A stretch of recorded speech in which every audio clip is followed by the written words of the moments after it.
som.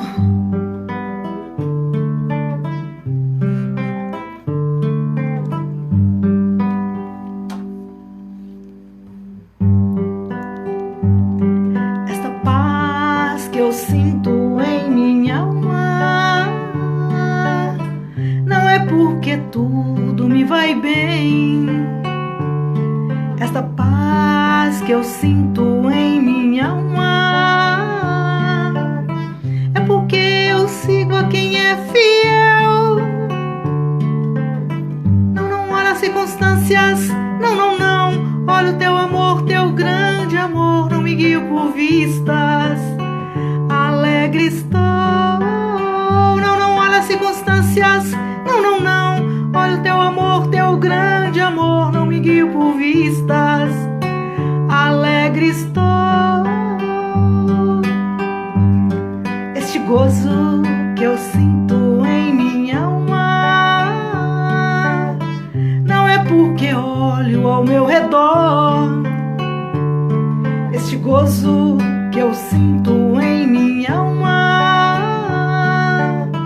é porque eu sigo a quem é fiel. Não olha as circunstâncias, não olha o teu amor, teu grande amor, não me guio por vistas. Alegre estou. Não olha as circunstâncias, não olha o teu amor, teu grande amor, não me guio por vistas. Alegre estou. E ainda que a terra não floresça,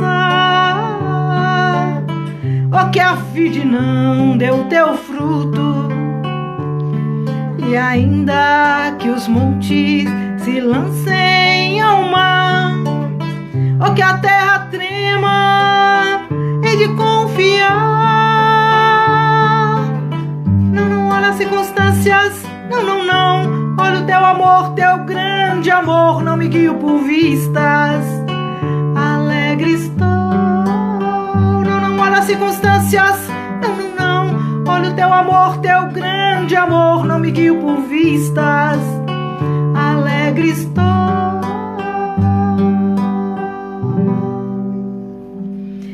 Boa noite a todos, a todas. É uma grande alegria, né, estarmos aqui novamente às sextas-feiras. E na sexta-feira, às sextas-feiras, nós vamos trabalhar então as parábolas de Jesus. E hoje a nossa parábola é uma parábola pouco discutida entre nós, assim, os adultos, mas ela é muito interessante porque ela traz para gente, ao ler a parábola, um certo consolo. Só de ler a parábola nós nos sentimos consolados. Então vamos lá, a parábola. A ovelha perdida. Ela está em Mateus, no capítulo 18, no versículo de 10 a 14. E também está em Lucas. Vamos lá então a parábola de Mateus. Vede, não desprezeis algum desses pequeninos, porque eu vos digo que os seus anjos nos céus sempre veem a face do meu Pai que está nos céus. Porque o Filho do Homem veio salvar o que se tinha perdido. Que vos parece? Se algum homem tiver 100 ovelhas e uma delas se desgarrar, não irá pelos montes, deixando as 99 que se desgarrou? E se porventura achá-la, em verdade vos digo que maior prazer tem por aquela do que pelas 99 que se desgarraram. Assim também não é a vontade de vosso Pai que está nos céus? Que um desses pequeninos se percam? Que nenhum desses pequeninos se perca? É uma parábola pequena, não é? É apenas de 4 versículos. Ela é bastante resumida. Mas, assim, o sentimento que nos dá ao ler a parábola é esse. É o sentimento de que ninguém está perdido.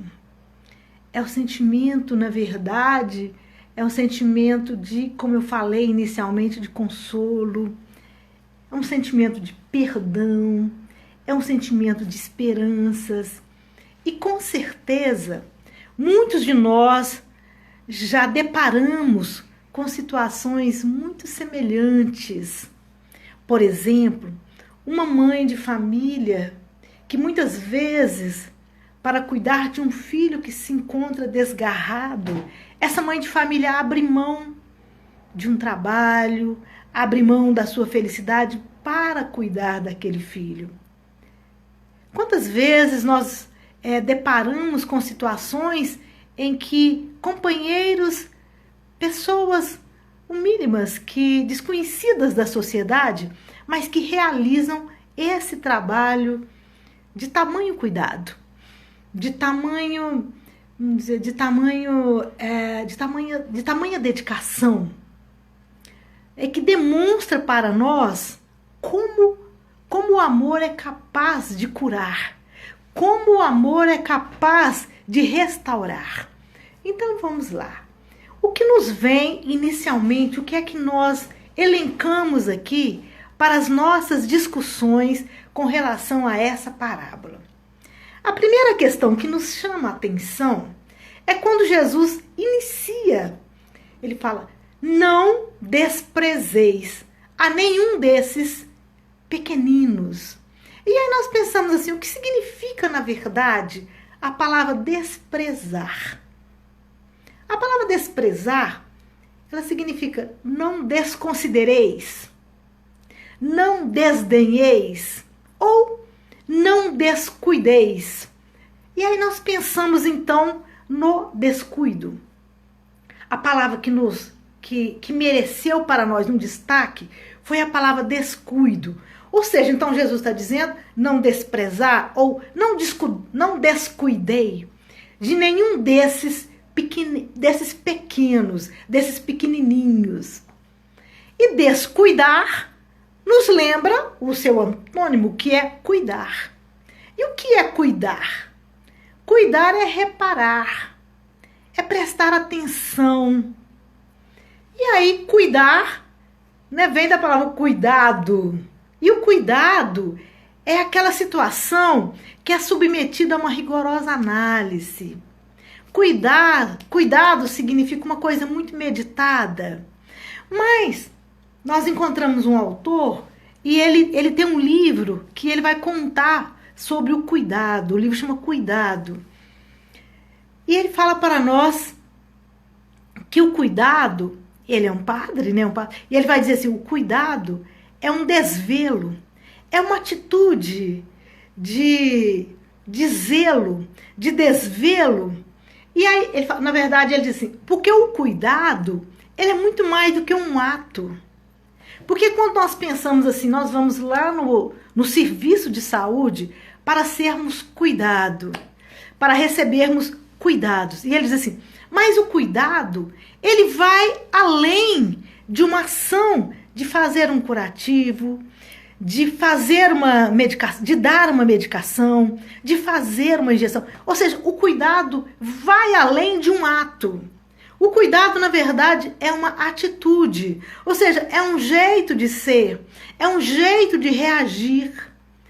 Então nós ficamos pensando assim, quando Jesus fala não desprezar, ele está pedindo que a gente tenha essa atitude de desvelo, essa atitude de zelar.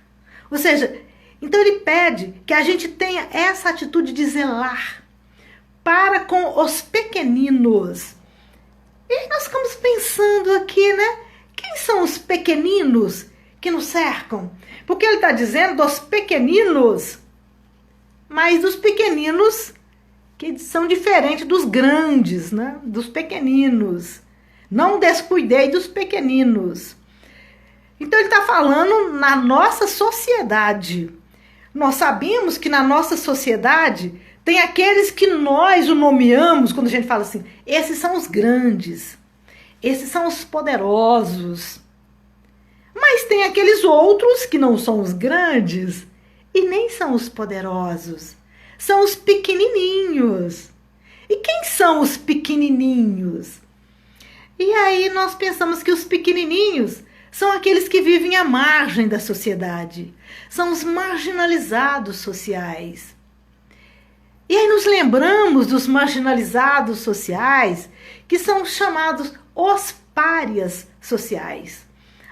Essa palavra, os párias sociais, na verdade é uma palavra lá indígena, que vem lá do povo da Índia, onde eles são divididos em castas. As castas poderosas, os grandes, são chamados de árias. E aqueles que são marginalizados, aqueles que são considerados impuros, desprezíveis pela cultura, eles são os párias. Eles são pessoas que são considerados bastardos, são os filhos de estrangeiros, ou então pertencentes àquelas castas mais empobrecidas da sociedade, os filhos das meretrizes, ou os que cometeram algumas infrações graves contra os preceitos sociais ou religiosos.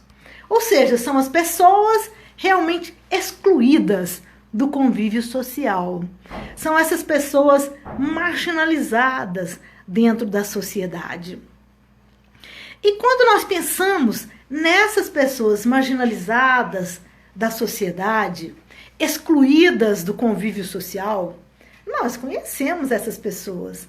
Eles se encontram nas ruas, são os mendigos, são os alcoolistas, são os usuários de drogas, né? Eles se encontram nas ruas, são os idosos, são aqueles pedintes, que eles se encontram nas ruas. E aí eu fiquei pensando assim, e nós que temos uma história na saúde mental, especialmente a mim, que tem todo um percurso na saúde mental, eu sei bem o que é isso, né? Eu sei bem o que significa essa história desses marginalizados socialmente.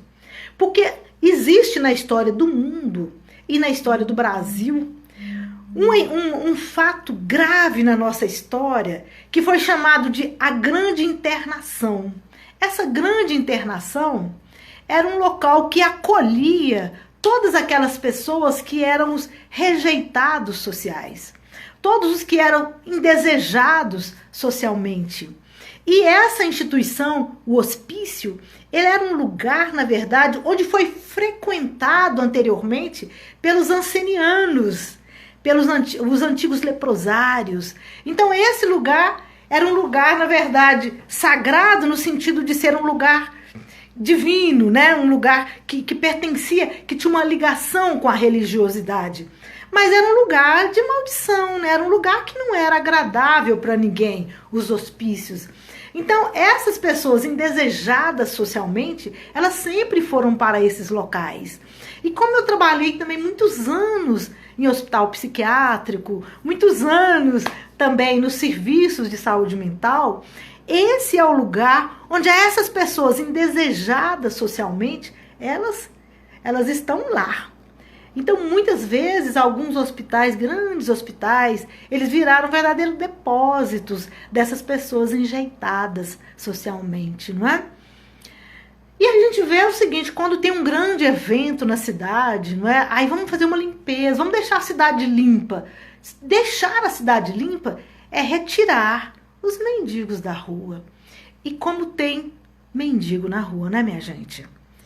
Ultimamente a gente anda pela cidade e fica impressionada assim, a quantidade de pessoas na rua, de pessoas que muita gente perdeu a sua casa, mas muita gente tem um transtorno mental. Muita gente tem transtorno mental.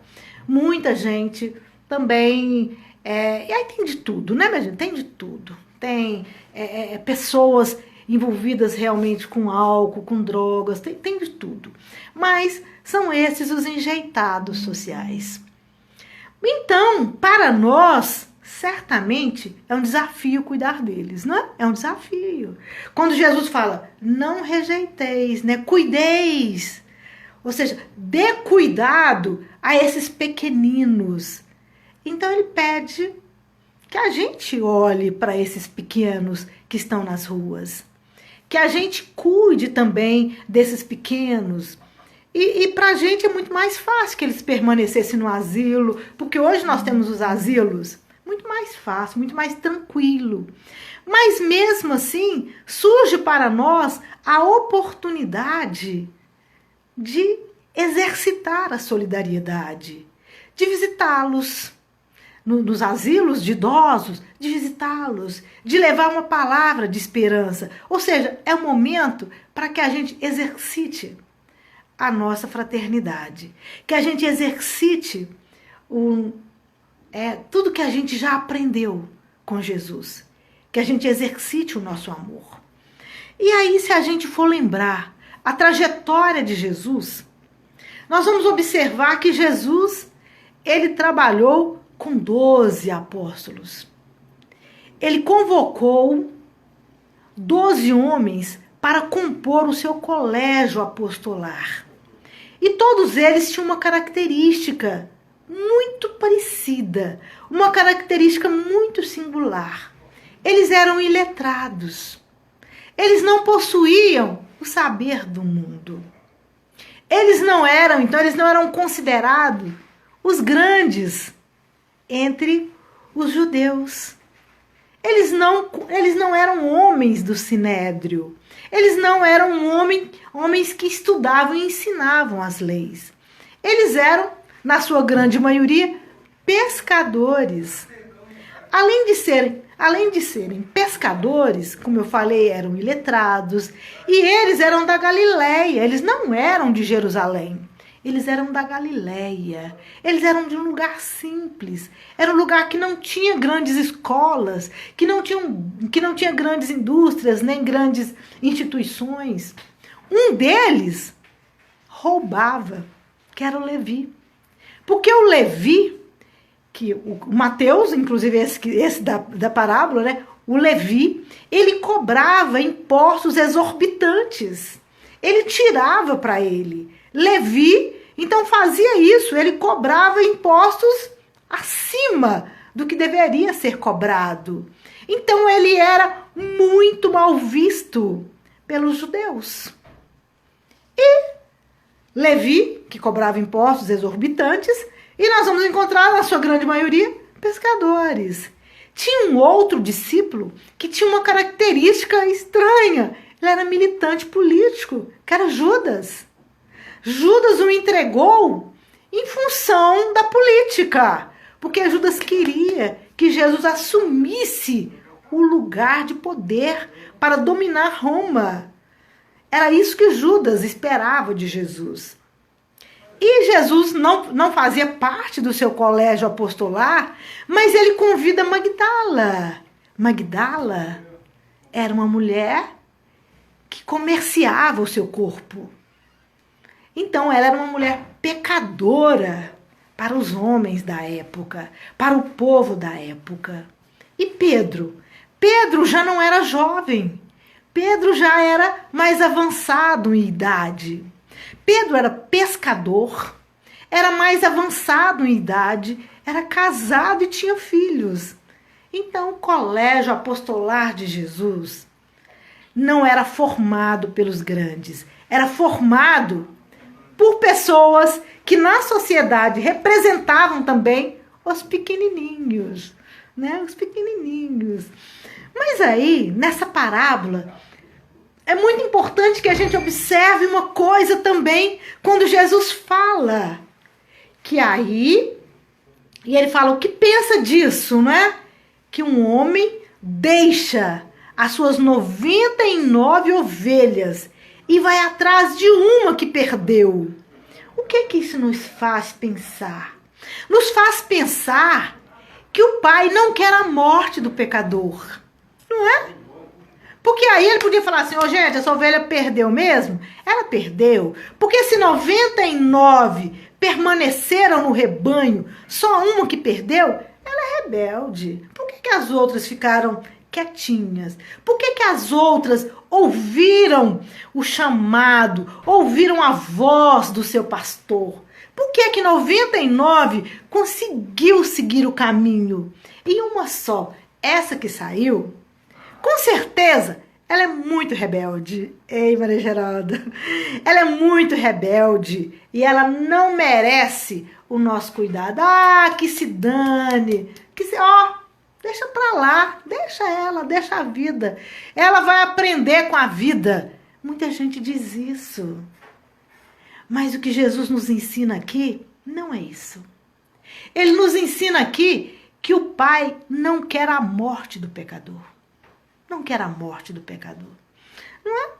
Ele não quer, ele vai atrás. Ele deixa 99, aquele homem, aquele pastor. E Jesus fala, eu sou o bom pastor. Ele já deixa para nós uma dica, quando ele diz, eu sou o bom pastor. Ele está nos dizendo que ele faz isso por nós. Ele deixa 99 e vai atrás de uma só. E ele conta mais, que esse pastor, ele sai pelos campos à procura daquela ovelha desgarrada. Ele deixa 99 e vai atrás daquela ovelha desgarrada. Que coisa fantástica! Mostrando para nós, assim, essa consideração. Mostrando para nós esse cuidado, esse desvelo. Em síntese, mostrando para nós o que é o amor. Resgatando essa ovelha que perdeu. E aí, pensando nisso, o Pai não quer a morte do pecador. Então, isso merece a nossa reflexão nesse momento que o porte de armas foi liberado. Não é, gente? Na nossa sociedade. O Pai não quer a morte do pecador. Não quer do pecador. Não é? Isso está registrado lá em Moisés, no 5º mandamento. Não matar. Em legítima defesa, não matar. Aí está dizendo não matar. Porque nós sabemos que morre o corpo, mas a alma é imortal. O espírito é imortal. Agora, uma reencarnação, estar aqui, foi um trabalho intenso da espiritualidade maior. Foi um trabalho muito grande, uma reencarnação. Ela não pode ser perdida dessa forma. Nós estamos vendo aqui, como o Pai vai atrás daquele pecador, daquela ovelha. Se a ovelha não seguiu as 99, porque ela era, não sabemos, né? Ou era rebelde, ou era pecador, nós não sabemos. Ele não conta para nós assim o perfil dessa ovelha que se desgarrou. Mas a gente pode fazer as nossas perquirições, né? Nós podemos fazer as nossas análises. Qual é o perfil dessa ovelha que desgarrou? Não importa. O importante é que o que importa para a nossa análise é que ela se desgarrou. Mas que o Pai não quer a morte, o Pai vai atrás. Olha que importante, o Pai vai atrás. E aí ele diz que há mais alegria no céu quando essa ovelha desgarrada volta para o aprisco. Ele está nos mostrando qual é o trabalho cristão. Qual é o trabalho do amor? O trabalho do amor é buscar todos, é cuidar de todos. E ele está dizendo que era dos pequeninos. Dos pequeninos são aqueles que erraram. São aqueles que desgarraram. Esses são os pequeninos. São aqueles que erraram. Os que desgarraram são esses. E ele pede que a gente cuide deles. Não que a gente mate. Que a gente cuide. Para nós que somos cristãos, essa deve ser a lição. Cuidar e não matar. E aí vamos aprendendo novamente com Jesus. Perdão ao que erra. Então essa parábola nos ensina. Perdão ao que erra. Certamente a ovelha errou. Mas perdão. Ele nos fala então que aquele que errou e que quando ele encontra o caminho de volta, ele merece uma festa no céu. Essa ovelha perdida era a que mais precisava do pastor. E o pastor teve a sensibilidade de ir em busca dela, sem julgamentos, apenas oportunidade de recomeço. É isso aí, Keila, que lindo, não é? Olha, sem nenhum julgamento.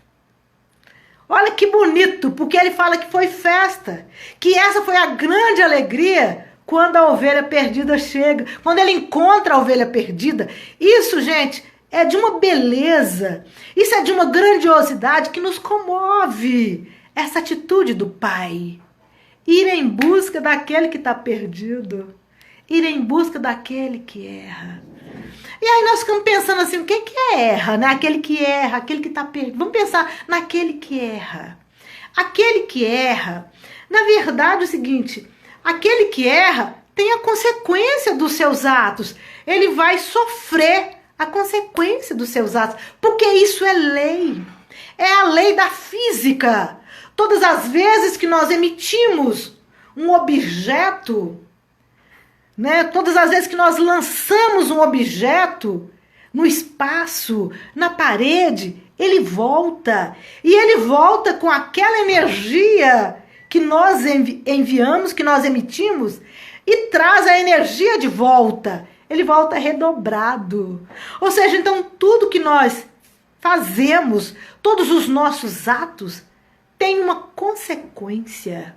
E a consequência não tem como repassar para o outro. É a nossa colheita. É a nossa colheita. Então, esses pequenininhos que nós nomeamos aqui, que muitas vezes se encontram nos hospitais psiquiátricos, que se encontram nas ruas, na verdade, eles estão recebendo a consequência dos seus atos, não é? Eles estão colhendo a consequência dos seus atos. E não cabe a nós nenhum julgamento. Porque assim nos ensina a parábola, a festa no céu. Quando essa ovelha desgarrada volta ao aprisco, sem nenhum julgamento. Apenas escutar, apenas acolher. Ele está dizendo a palavra é cuidar. E cuidar não é fazer um curativo apenas. Não é fazer uma medicação. Cuidar é uma atitude de zelo. É uma atitude de desvelo. E aí nós ficamos pensando assim, e o que é o erro? Se o erro tem uma consequência, o que é o erro? O erro é na consciência. Nós erramos é na consciência. Porque assim, o erro é consciencial.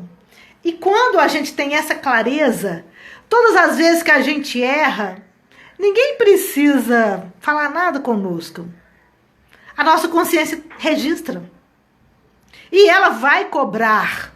A gente pode até falar assim, olha, ele está fazendo tudo, mas não está nem aí. E é isso que a gente observa na nossa sociedade.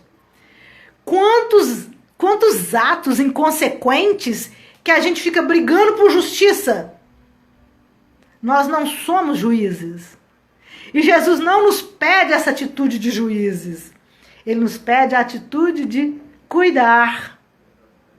Juiz é a nossa consciência. Ele não nos pede isso. Já basta a consciência que nos cobra. Então, quando uma pessoa erra, ela já maculou a sua consciência.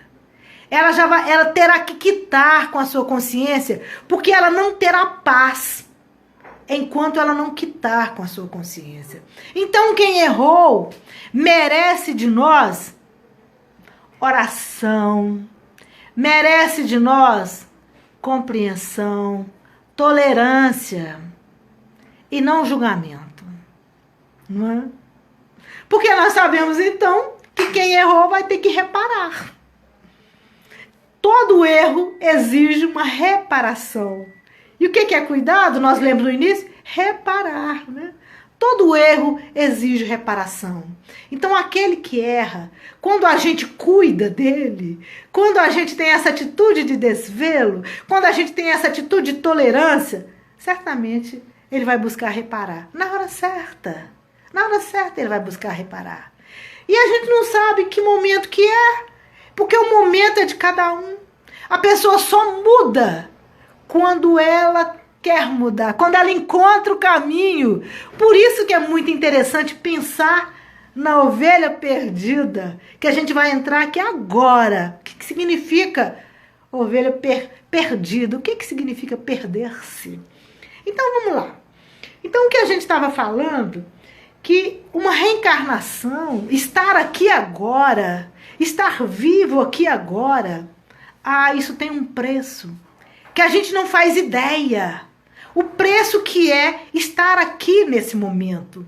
Para estarmos aqui, houve um planejamento no plano espiritual. E esse planejamento foi realizado com a aquiescência dos nossos mentores espirituais, dos nossos amigos espirituais, dos nossos anjos de guarda. Teve a aquiescência de espíritos mais elevados. Houve todo um cuidado muito primoroso com o nosso corpo e um planejamento dos lances principais da nossa vida. E ninguém está aqui para ter uma vida de insucesso, uma vida errada. Ninguém reencarnou, ninguém nasceu para dar errado. Isso é fundamental na nossa vida. Todos nós nascemos para dar certo, para ter sucesso. Todos reencarnamos para sermos bem-sucedidos, para termos uma reencarnação exitosa, uma reencarnação vitoriosa. Mas muitos se extraviam. São os párias, né? Muitos se extraviaram. Muitos se perderam no caminho. Mas não é assim mesmo a vida? A gente sai num grupo grande, né? Eu me lembro, eu tinha 7 anos e nós fomos fazer uma excursão com a escola e eu fiquei lá meia olhando para o lado, olhando encantada com a paisagem e me perdi do grupo.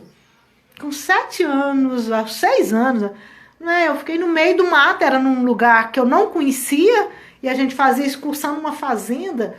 E eu olhava para os lados e falava, e agora? Eu não vejo ninguém, cadê a professora, cadê meus colegas? Certamente eu fui subir numa árvore, não sei o que eu fiz, mas eu me perdi. E fiquei desesperada, perdida. Eu falei, e agora? Não tinha telefone naquela época, né? E agora? Muito bem. Quando alguém está perdido, não é? Quando alguém está perdido, ele pode criar muitos atalhos. Ele pode entrar por atalhos e construir caminhos sinuosos para a sua vida. Muitas vezes, por esses atalhos, ele pode cair no umbral, pode cair nas trevas, sabe? Então, atalhos podem nos levar a caminhos com muita sinuosidade. Caminhos escuros. Por isso que estar perdido é uma loucura, né? Estar perdido. E olha que interessante, quando eu estava perdida, olhei para o tempo e vi que já estava muito tarde, porque a aula terminava às 17 horas. E aí eu não tinha relógio, não tinha nada, estava sozinha no mato. E olhei e falei, agora, né? O que eu vou fazer? Aí falei, não, mas Deus vai ter que me ajudar, desde pequeno. E aí eu escutei, né, algumas pessoas conversando, barulho. Aí eu saí correndo atrás do barulho e aí encontrei pessoas que me levaram de novo para a escola. Aí a professora já tinha dado falta de mim, ligado para minha família, procurado avisar minha família. Estavam todos em polvoroso. Mas muito bem, o que eu quero dizer é o seguinte, que quando alguém está perdido, olha, pode acontecer de tudo quando alguém está perdido, não é? E o que é estar perdido, não é? Eu fiquei pensando, o que é estar perdido psicologicamente? Olha, se nós falamos, eu contei um caso aqui que eu fui perdida fisicamente, não é? Mas psicologicamente, quando a pessoa está perdida, ela está perdida porque ela ainda não encontrou o seu caminho. Lembra que a gente fazia aqueles desenhos lá, procurar o castelo, e aí a gente procurava vários caminhos, só um caminho leva ao castelo. E a gente, naquelas revistinhas, a gente procurava vários caminhos, e a gente chegava lá, não é o castelo, vamos voltar. Mas quantas vezes, em quantos caminhos que a gente precisava de percorrer para dizer, não é esse o caminho. E quando a gente ficava um pouquinho mais esperta, a gente percorria um caminho e a gente falava, vou colocar um X aqui para saber que esse caminho não é o caminho que me leva ao castelo. Aí vou procurar outro caminho. Oh, mas esse também não leva. Vou riscar que esse não leva. Só tem um caminho que leva ao castelo. Assim também Jesus nos ensina. Eu sou o caminho. Os outros caminhos, olha quantos caminhos existem que nos faz ficar perdidos. Que nos deixam nessa condição de perdidos. Quantos caminhos? Só um nos leva a Jesus, só um. O caminho, só um. E que caminho é esse? É o caminho da fraternidade. É o caminho do amor. É o caminho que não tem ilusão. E aí eu fiquei pensando o seguinte, psicologicamente. Quando nós estamos perdidos, nós então vamos nos envolver com os sentimentos que nós temos. E nós temos sentimentos positivos e sentimentos negativos. Quais são os sentimentos positivos? A alegria, o bom ânimo, a esperança, a fé, né? A fé é uma virtude, mas acreditar, né? Então, os sentimentos positivos, ele nos faz caminhar, procurar o caminho bom, o caminho certo. Mas os sentimentos negativos, eles nos fazem ficar mais perdidos ainda.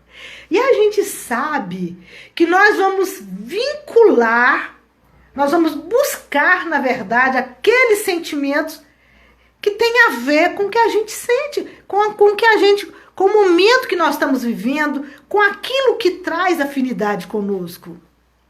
E aí a gente sabe que para mudar os nossos sentimentos, nós temos que buscar o recurso da oração. Se nós nos encontramos e não tem ninguém que não vivencia sentimentos negativos. Não existe ninguém. Nós estamos num mundo de provas e expiações. Nós ainda não somos seres de luzes. Nós temos luzes que funcionam como, vamos dizer assim, uma luz que apaga e acende. Não é? Dependendo da situação, a minha luz, ela irradia até. A minha luz fica brilhante, dependendo da situação. Em algumas situações, a minha luz apaga. Em algumas situações, eu, às vezes, fico escura. Em algumas situações. Nós ainda não somos seres de luzes. Nós estamos buscando a luz, mas ainda não somos seres de luzes. Porque o espírito que tem luz, iluminado, ele chega, ele irradia a sua luz. E a luz não apaga, porque ele é luz. Ele não está em luz. Então nós estamos, em alguns momentos da nossa vida, em luz. Mas em alguns momentos, quando somos invadidos pelos sentimentos negativos, nós nos encontramos ainda em trevas, em escuridão. Não somos ainda espíritos de luzes. Temos em alguns momentos da nossa vida. E aí, o que nos faz ter a luz é a afinidade com o Pai. E por isso a prece, então, é o nosso alimento. A gente está com fome, a gente busca um café, a gente para em qualquer lugar para tomar um cafezinho. A gente busca um lanche quando nós estamos famintos. A gente já sabe disso. Aliás, a gente está comendo demais, foi o que nós falamos lá na compulsão alimentar na quarta-feira. Mas nós precisamos entender nesse momento especial que vivemos. Se vivenciamos alguns sentimentos negativos, vamos buscar o alimento. O alimento é a prece. Porque aí os nossos sentimentos, eles se revestem novamente de luzes. Mas aí, que coisa bacana! O que a gente aprende aqui então? Ninguém está perdido, né, gente? Que ninguém está perdido. Porque nós temos os nossos mentores espirituais. Nós temos os nossos amigos espirituais. Nós temos também aquele guardião. Temos os guardiões, que são aqueles encarregados pela nossa evolução. Alguns já possuem mentores espirituais, mas todos nós possuímos um cortejo de companheiros no plano espiritual que estão prontos a nos ajudar a encontrar o caminho, para que a gente não fique perdido. Não podemos mais ficarmos perdidos. E aí eu fiquei pensando assim no nosso dia a dia mesmo, né? Quantas vezes assim ficamos sem roteiro, sem norte. E aí quantas vezes nos encontramos perdidos profissionalmente. Perdidos profissionalmente. Se nós estamos perdidos profissionalmente, minha gente, a gente também não dá luz àquilo que a gente faz. É preciso, então, que a gente, olha, se a gente não faz, se a gente não realiza aquele trabalho que a gente tem afinidade, aquele trabalho onde nós possamos empregar as nossas grandes habilidades. Aí eu me lembro que eu falava disso com o senhor Honório Abreu, porque muitas vezes as nossas reparações, muitas vezes os nossos débitos exigem que a gente trabalhe em determinado local para reparar os nossos erros. E aí esse trabalho, ele vem como uma expiação, né? Se é um trabalho muito difícil para nós e que a gente não tem muita habilidade em realizar, vai ser um desastre, né? Mas para que o trabalho não seja um desastre, é necessário então que a gente faça o esforço para transformar o trabalho em bênçãos, né? Ou seja, que a gente procure dar o melhor de nós, porque aí o trabalho se modifica, né? Porque se não é aquele trabalho que eu gosto, eu vou gostar do trabalho que eu faço. Igual a gente fala assim, não tenho tudo que amo, mas amo tudo que tenho. Não tenho o trabalho que eu amo, mas eu amo o trabalho que eu faço. Olha que diferença! Se nós nos dedicarmos a realizar aquele trabalho da melhor forma possível, nos entregando de corpo e alma para que aquele trabalho seja um trabalho que engrandeça o outro, um trabalho que promova o bem-estar do outro, isso nos engrandece. E com certeza a gente vai fazer bem, não é? Porque alguma coisa naquele trabalho merece toda a nossa atenção. Essa questão no trabalho, essa especificidade nesse trabalho, certamente promoverá a minha reabilitação espiritual. Quando estamos perdidos afetivamente, temos que nos encontrar. Temos que olhar para dentro da gente e nos encontrarmos. Socialmente, temos que nos encontrar, não é? E aí a frase de Jesus, eu sou o caminho. A forma de encontrar profissionalmente, de nos encontrarmos profissionalmente, afetivamente, socialmente, é sempre buscando o caminho de Jesus. Qual é o caminho de Jesus? Amar. E ele vai dizer, eu vou reduzir toda a lei em 2 mandamentos. Amai a Deus sobre todas as coisas e ao próximo como a ti mesmo. Essa é a lei, né? E aí, a gente fica pensando aqui, né, gente? Quanto tempo na nossa vida, quantas reencarnações nós levamos para que a gente consiga encontrar esse caminho? Quanto tempo?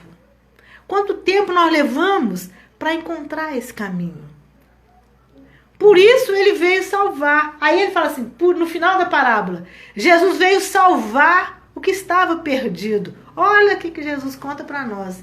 Eu vim salvar o que estava perdido. Está dizendo, então, que ele veio aqui para salvar a todos nós. Realizá-lo com amor e com dedicação, né? Dita isso aí, né? Realizar o trabalho com amor e com dedicação. Olha a palavra interessante, gente. Dedicar. É uma palavra bonita, né? dedicação. O que é dedicação? É cuidado, né? Dedicação é cuidado. É fazer com desvelo. É fazer com zelo. É cuidado. Fazer o nosso trabalho com cuidado. Medido, analisado, bem finalizado. Muito bem. Então, veja lá. Jesus veio salvar o que estava perdido. É isso que ele está nos ensinando. Para aquele que já encontrou um caminho, ele também deve fazer isso. Vamos lá. Por quê, gente? Porque Jesus não quer que nenhuma das suas ovelhas se perca. Ele deixa, portanto, 99 e sai pelos campos em busca da ovelha desgarrada, da ovelha que se perdeu. E aí a gente vai encontrar Jesus dizendo assim, olha que interessante, e diante, quando ele convoca os 12 discípulos, ele chama 12 discípulos, e aí ele vai dar instrução para os discípulos. E as instruções que Jesus dá, ele fala assim, olha, ide antes as ovelhas perdidas da casa de Israel. Olha como isso é interessante para as nossas reflexões. As ovelhas perdidas da casa de Israel eram quem, gente? Eram os judeus. E os judeus não eram párias sociais. Os judeus eram os estudiosos da lei. Muitos deles eram poderosos socialmente. Muitos eram grandes socialmente, mas eram párias espirituais, não é? Porque nós falamos aqui dos grandes economicamente e daqueles que se encontram marginalizados socialmente. Mas agora a gente já está falando de no outro sentido. Não é? Quando Jesus fala, e diante as ovelhas perdidas da casa de Israel, ele está dizendo que para que os discípulos procurem primeiro os párias espirituais, os desgarrados espiritualmente. Quem são os desgarrados espiritualmente? Quem são os párias espirituais? Sabe quem são, minha gente? Todas as pessoas que sabem, mas não praticam. Não é isso? Não adianta saber se eu não faço. Porque se eu sei e não faço, eu sou pecador 2 vezes, não é? Se eu sei e não faço, se eu sei e não pratico, estou pecando 2 vezes, estou errando demais. Então, assim, quem são esses párias espirituais? Todos os que sabem e não praticam. Todos os que falam. Todos os que pregam. Todos os que ensinam e não fazem. É pior, né, gente? Todos os que falam e não fazem. Pior. Todos aqueles que têm recursos econômicos e não dividem. Todos aqueles que têm a prova da beleza e não é empático, não é acolhedor. Todos aqueles que têm a prova do poder e esmaga o subalterno, e escraviza, e submete o seu subalterno, impede o outro de se encontrar. Olha como isso mexe conosco, minha gente. Porque toda a proposta de vida, hoje está claro para a gente, é que a gente encontre o caminho. E encontrar esse caminho, é claro que para encontrar o caminho é sempre em parceria. É mais fácil, é sempre em grupo, onde nós possamos trocar o nosso conhecimento, onde a gente possa trocar o nosso afeto, onde a gente se auxilie mutuamente. Então, quem encontrou o caminho deve servir de guia. Aquele que encontrou o caminho, ele se torna, na verdade, um discípulo do mestre, não é? Quem encontrou o caminho é um discípulo de Jesus. Por isso ele diz, há mais alegria no céu, quando aquele que estava perdido é encontrado, não é? Nenhuma das ovelhas do Pai se perderá. Mas quanto tempo de sofrimento, quanto tempo de dor, até que a gente encontre esse caminho. E aí nós não podemos esquecer que nós nos encontramos no mundo de regeneração, nós nos encontramos no mundo de provas e expiações, um mundo que está no ápice, que está saindo desse sofrimento para ser a terra nova. A terra nova lá escrita em Isaías, a terra nova escrita lá no Apocalipse, a terra nova escrita lá no sermão profético, a terra nova escrita em todas as parábolas. Jesus nos fala dessa terra nova, desse momento novo que nos aguarda.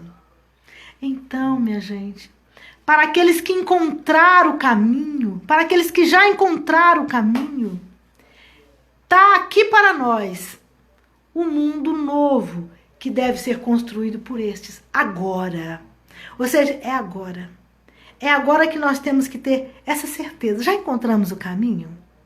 Ou ainda nos encontramos perdidos?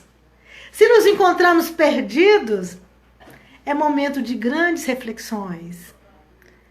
É momento de trabalhar uns com os outros para que o caminho fique mais fácil. Para que alguém nos dê dica. Olha, vai por aqui.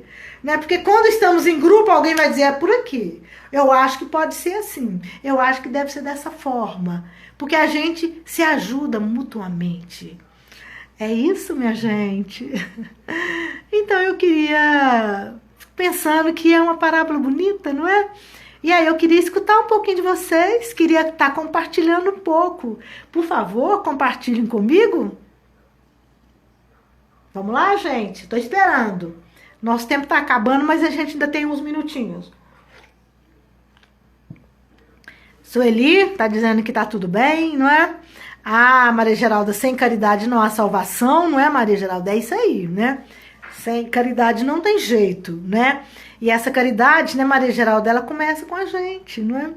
Nós temos que fazer esse movimento de ter luz interna, não é? Nós temos que fazer esse esforço para que a luz realmente permaneça dentro da gente, para irradiar luz aonde estivermos, não é? Mas não é muito fácil, né, minha gente? E aí, ninguém quer falar nada? Nada, nada, nada? Deixa eu ver uma pessoa que tá querendo falar aqui, só um minutinho.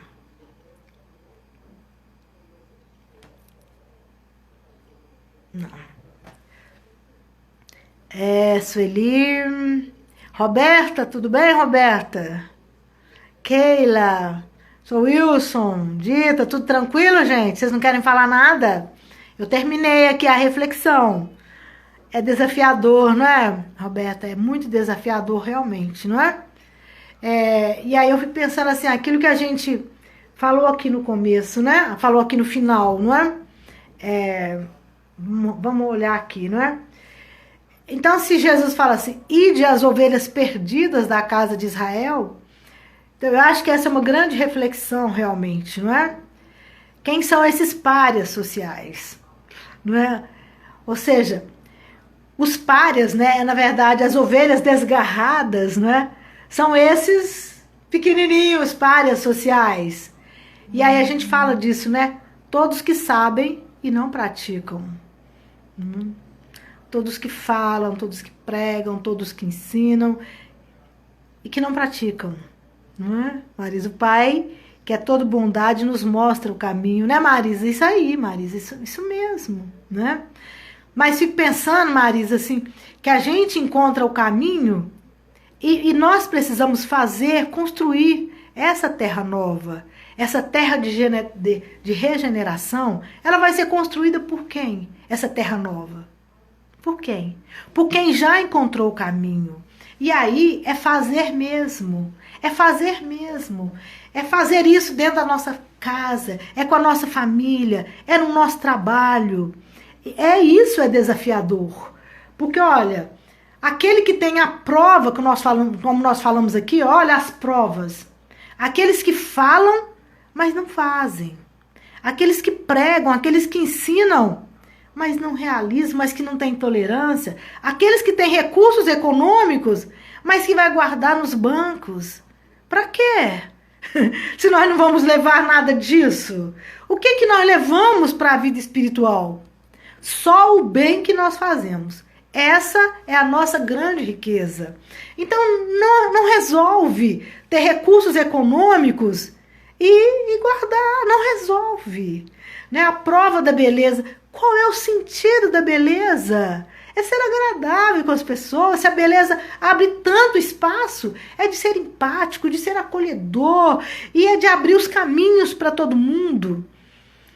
Acho que temos que aprender a amar, né? Ajudar o próximo, isso. Sermos as cartas vivas do Cristo, né, Edneiro? Isso, sermos as cartas vivas, os discípulos de Jesus, não é? Olha, a prova do poder, olha que prova. Aquele que é poderoso, infelizmente, ele acaba submetendo o outro. Ele acaba mostrando para o outro. Sabe quem sou eu? Olha quantas vezes a gente tem visto isso na televisão. Você sabe com quem que você está falando? Como ovelha desgarrada, com certeza. Você sabe com quem que você está falando? Quantas vezes a gente está escutando isso na televisão, né? A pessoa diz, você sabe com quem que você está falando, não é? Isso são ilusões que nos fazem não enxergar o caminho. É preciso que a gente se desvista dessas ilusões, que a gente enxergue a nossa realidade espiritual.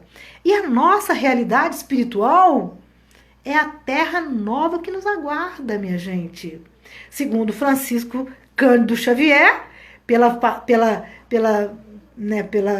espírito de Emmanuel, 2057. Ou seja, nós estamos nos aproximando. E nós temos que ir à luta, né, Mercedes? Temos que fazer esse trabalho de construir um mundo novo. Se nós somos os discípulos do Cristo, Ele espera isso de nós. Que a gente faça a diferença. Precisamos, nesse momento, fazer a diferença. Fazer a luz brilhar dentro de nós. Porque nós ainda vamos passar por algumas provas, não é, gente? Segundo o que nos fala Jesus, lá no sermão profético, temos algumas provas mais delicadas até chegar no mundo de regeneração. É um momento de muitas provas, e as provas exigem de nós que a gente faça essa luz dentro da gente. As provas exigem, na verdade, que a nossa luz possa ser mais constante, ser mais firme, irradiar luz aonde estivermos. É isso? Muito bem, acho que agora dá pra gente terminar, não é? E aí, Roberta, você não falou nada? Ah, a Roberta falou que é desafiador, não é? E aí, mais alguém quer comentar alguma coisa conosco? Nós podemos, então, encerrar o nosso trabalho de hoje. E aí, nós fizemos, então, eu fiz uma grade aqui, gente, o nosso cronograma até o final do ano, com muitas parábolas, e eu vou, talvez, convidar mais algumas pessoas. Eu já chamei o Jader Sampaio, ele vai fazer uma parábola aqui conosco. Eu acho que daqui a 2 semanas, a 3 semanas, a gente vai estar avisando para vocês, tá bem? Mas na semana que vem, nós estaremos aqui. Toda primeira sexta-feira do mês, eu não estarei presente porque eu tenho um compromisso numa casa espírita. Toda primeira sexta. Mas as outras, eu estarei presente, se Deus quiser. Vou terminar, então, com uma musiquinha, porque eu acho que dá tempo. E se cair, né, gente? Eu quero desejar para todos uma noite agradável, um final de semana também muito agradável. Tá terminando realmente. A gente vai cantar só um pouquinho, né?